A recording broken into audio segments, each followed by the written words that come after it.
Assalomu alaykum o'rtoqlar, yaxshimisizlar, sizlar? Rishton tumani Yo'lni fechtamiz.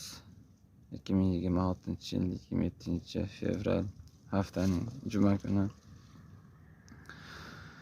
Bahor yaqinlashmoqda. Mana ko'chatlarimizga shaftoli, gilos, olma ko'chatlarimizga issiq dorisini sepishda boshlayapmiz. Birinchi navbatda issiq dorisini tayyorlab olishimiz kerak. Mana bunda idishda, maxsus idishda. Mana shu bog'imiz 5 gektar bog'imizga 1 tonna dori ketadi. 1 tonna issiq ketadi. Uni mana shu yerda tayyorlaymiz.